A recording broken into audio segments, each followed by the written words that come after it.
Student, मैं प्रमांशु आपका आपके अपने चैनल सक्सेस मेनिया में स्वागत करता हूं। जैसा कि आप लोग जानते हैं कि हम लोग मिडविल पीरियड को यहां पे ख़त्म कर रहे थे और हमने बहुत से टॉपिकों को यहां पे कवर भी कर लिया। हमने दिल्ली सल्तनत की स्थापना करी थी। दिल्ली सल्तनत की स्थापना करने के बाद जो मैंने पहले ही आपको लेक्चर में मैंने इसकी ट्रिक बताई थी, गुल खिला तो सैयद लोदी, गुल गुलाम, खिला खिलजी, सैयद वन जो आज हम कवर करेंगे, और लोदी। इसके बाद आखिरी जो टॉपिक होगा वो कौन सा टॉपिक होगा? दिल्ली सल्तनत का लोदी वंश। फिर उसके बाद मुग़ल साम्राज्य की स्थापना हो जाएगी और हम लोग क्या करेंगे? मुग़ल साम्राज्य को ख़त्म करेंगे।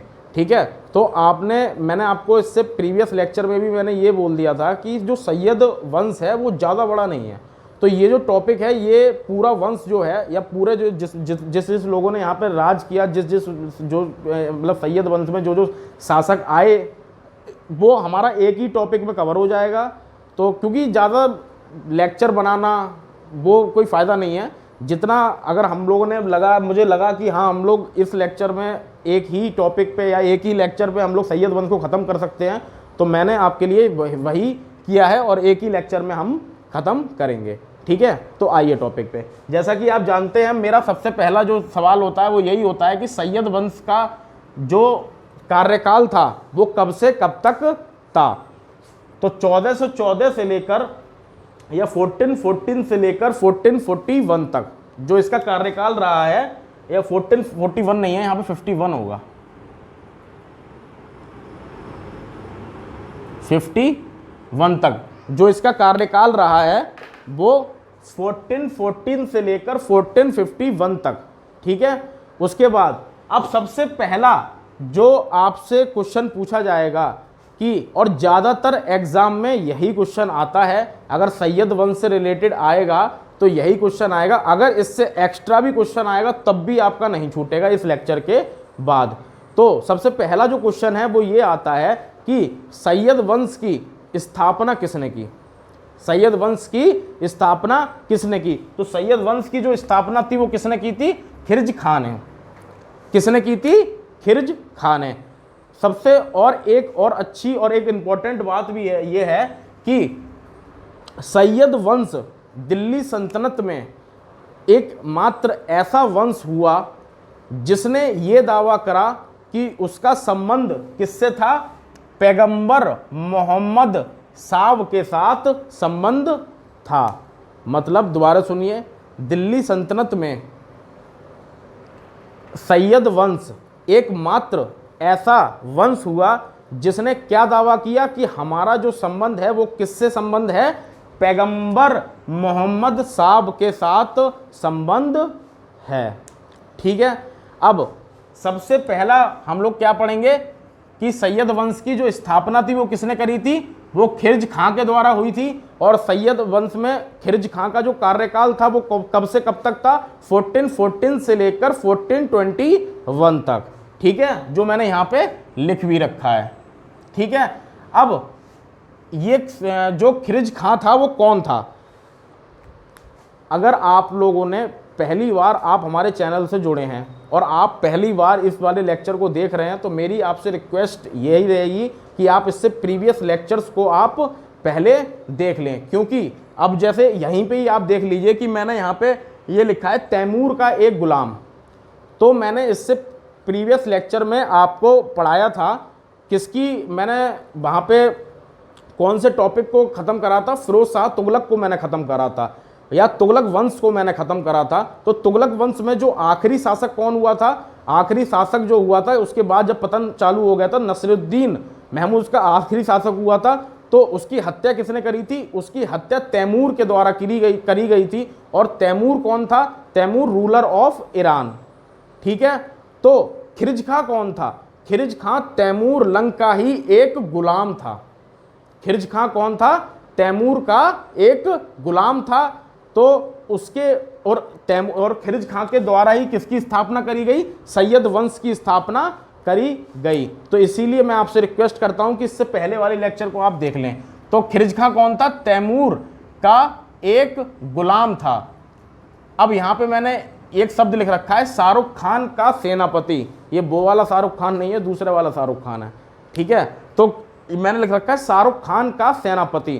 तो शाहरुख खान कौन था? शाहरुख खान जो था वो सन ऑफ तैमूर, मतलब तैमूर का बेटा था। तो खिरिज खां कौन था?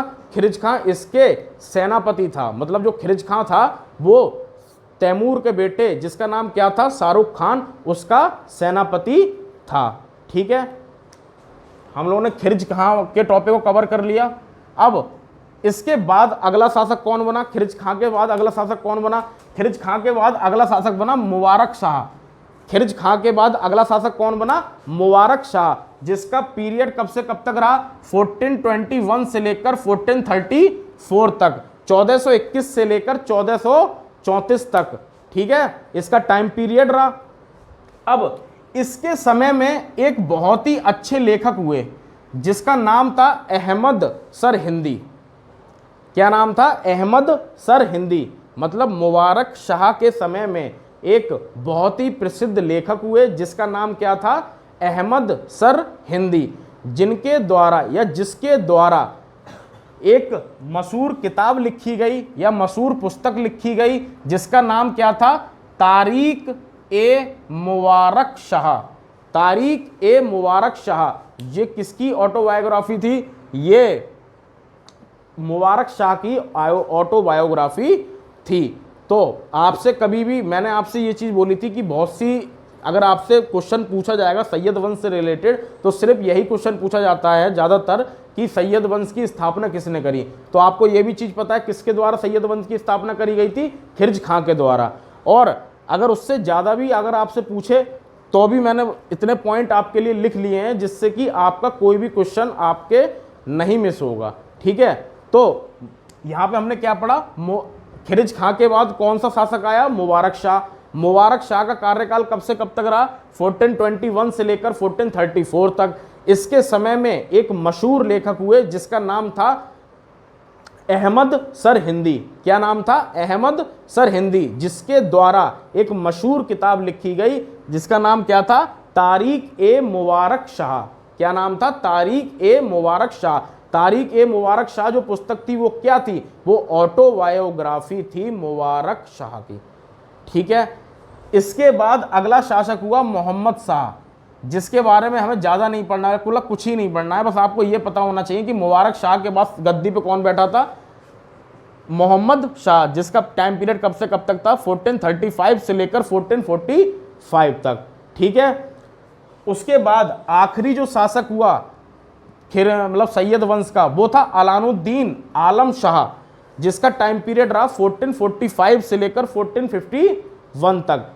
इसमें कुछ नहीं है, बस मैंने यही पॉइंट लिखा है कि अलाउद्दीन आलम शाह कौन था? अलाउद्दीन आलम शाह सैयद वंश का आखिरी शासक था।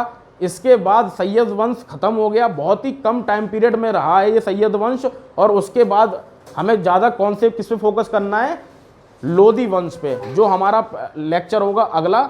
आई होप आपको लेक्चर समझ में आया होगा। आप इससे अगर आपने ये लेक्चर देखा तो आपको बिल्कुल भी इस सैयद वंश से रिलेटेड कोई भी क्वेश्चन आएगा आपका मिस नहीं होगा। इस चीज़ का आप हम पे ट्रस्ट रखिए। मैंने ज़्यादा से ज़्यादा आपको पॉइंट यहाँ पे कराने की कोशिश करी है। सिर्फ इसमें इसीलिए ये लेक्चर छोटा इसलिए बनेगा क्योंकि इसमें ज़्यादा पढ़ने के लिए है नहीं, हमें ज़्यादा एक्स्ट्रा भी नहीं पढ़ना है कि जो सिलेबस में मतलब या जो हमारे लिए इम्पोर्टेंट ना हो और वो भी हम लोग पढ़ लें। ठीक है ना? तो आई होप आपको समझ में आया होगा। आप हमारे बस कुछ मत करिए, आप हमारे एक छोटी सी रिक्वेस्ट मैं हमेशा आपसे करता हूँ या हर लेक्चर में करता हूँ, हमारे चैनल को सब्सक्राइब करिए, ज़्यादा से ज़्यादा शेयर करिए, जिससे कि बहुत से अच्छे या बहुत से अच्छा माध्यम आपके लिए मिल सके और आप घर बैठे अच्छी तैयारी कर सकें। ठीक है, थैंक यू।